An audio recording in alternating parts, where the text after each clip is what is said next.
That's hard to swallow. Like I'm going to pay the government every 3 months, right? Well, When I you're either going to pay them every 3 months or all at one time, and I promise that all at one time is a lot scarier than oh 3 months. I can't even tell you.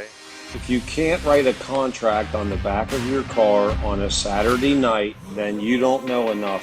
All you have to do is show up. Just show up and you can succeed. Let's get to the point. It's the beginning of 2022. What advice do you have for the real estate agents and what they're going to run into going forward? Tax time. Tax time. Gosh, that's the biggest thing I heard from Mega Camp. Was agents, they got into real estate business and their businesses took off. And while their businesses took off, they didn't think about the financial side of that and what that means until Yep. January of the following year when they got their 1099. Mhm. And a lot of agents went, oh, because now they have to pay at least 30% of that in taxes, right? That's right. I have a personal story. I did exactly the same thing. Got into real estate. No one said anything about it. I worked from April after tax time, I think, until the next year. And all of a sudden, it comes time to do the taxes, and I had saved nothing. So so anyway, you had to get moving just to pay your taxes for the previous year, and that's when we started teaching people how to what they're supposed to do. The amount of real estate agents that run it out of their checking account, their whole business, and have no concept. You ask them if they're making money, and they say, "Well, I have money in my checking account," but Oh my they God, have that breaks no my heart the most. no profit and loss or anything, and they have no idea what's going on. Nor have they talked to anybody. It is scary. So we're actually um, going to bring in CPAs to teach real estate agents about the tax laws in the state of Florida going forward, and what they have to do to stay out of trouble. So treating your business like a business means that you first thing you do is you create business checking accounts. Well, that's not the first thing. Okay, The first thing you do if you're going to treat your business like a business is actually have a legal operating business with the state of Florida. there you go. So you apply to have a business, whether it be PA, LLC, and then once they have that paperwork in the document, then they can take it to the bank and say, hey, I need to open up a business account. What do I need for you to do that? There you go. So for that, you should get an attorney or an accountant and Mm-hmm. start talking about what your plans are. And then we even had Bill Kilpatrick, the will attorney, come and talk about creating trusts for agents for their assets, and their accounts. But let's talk more about these. So you decide what you're going to do with what is it, a LLC, a PA, or a corporation? Mm-hmm. S Corp and PA are Same the thing. same thing. Mm. So then what do? You file with the state, and then Then you need to file with DBPR because the brokerage cannot legally pay somebody out of their licensee name. So I couldn't write you a check for your commission that says Jeff Adamson LLC, for example, if your DBPR license says Jeff Adamson. So then you'd fill out a form for DBPR, and then they would either approve or deny that name. Typically, it would be first name, last name, LLC. First name, middle name, last name, LLC would be approved. It's best not to get creative when doing your business because DBPR is not likely to approve it. So it can't be like Jeff Adamson Real Estate LLC. That would not be approved through DBPR. do you have to get your license changed your real estate license changed to denote that? Yeah? Right, it has to be we can only pay in the name of your license, The, whatever your license is, right? the real estate license, correct. Okay. And then we teach classes here about how to take yourself from an LLC, from a checking account and savings account standpoint.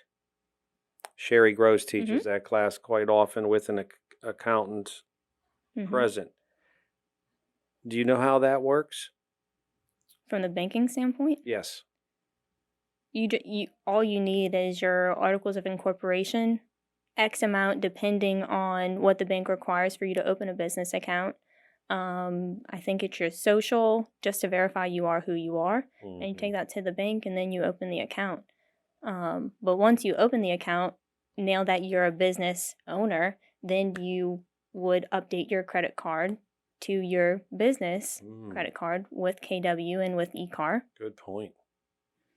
So that way we're not commingling funds with your personal things and then your business.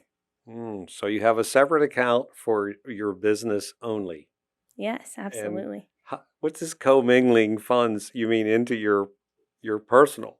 Well, because like you did your first year of real estate, Oh, yeah. you didn't care about the money. So you said, I have a debit card. When we onboard, we say, hey, you need to sign this credit card authorization form, and that's what we're going to charge you. Typically, it's your personal debit or credit card.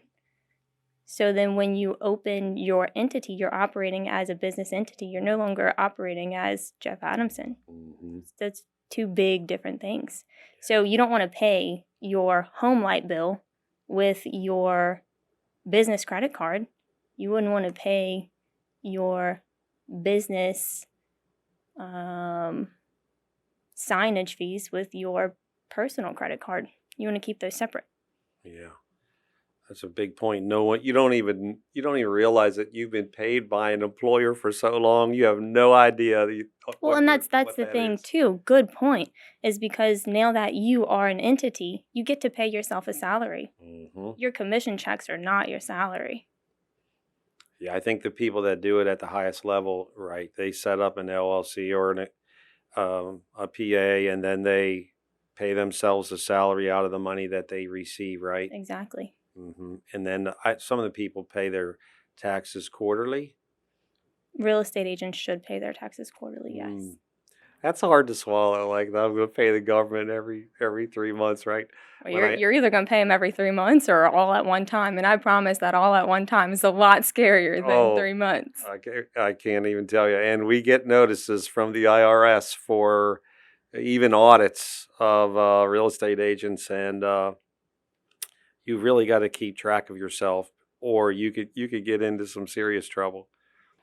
And Jeff said this one time before, that the IRS has increased their budget, and real estate agents will be audited a lot more if you're a high caliber person. Yeah, that's right. Even before previous administrations, when they bump up the IRS budget, then there's more IRS agents, and guess who's making all the money in this area is our agents. Yeah, I mean, our agent income is up over 29.7, just about 30%. So the agents are making amazing amounts of money, more than ever in 20 years of being here. And so who do you think the IRS is going to come looking for? They're not coming for me. I promise. Okay. So in closing, Shana, what advice would we give for our new agents coming into the business? Start your own business and operate it as an entity, not an individual. Have a team developed around you of people who are smarter than you, so that way you can go further. Then whether that be a coach, a CPA, an attorney, a mentor for real estate, so that way you can boom as big as you want. Just build it into your calendar to meet with your team, you called it. That's a good word for it, so that you don't have anything unexpected show up in your life like the IRS. Exactly. And your wheelhouse is your wheelhouse. Yeah. So you're not a CPA. Nope. So don't do it. Hire somebody else to take care of you. Yeah, that's a true statement. My attorney said, don't try to be what you're not. We're realtors. That's what we need to stay in that realm, right? And you excelled at that. Yeah.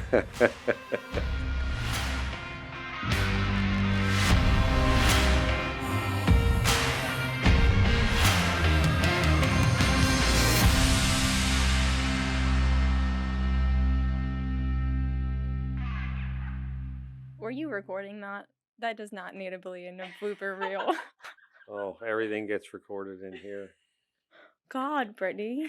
You have to learn how to watch yourself. Oh, this is sure gonna teach me real quick.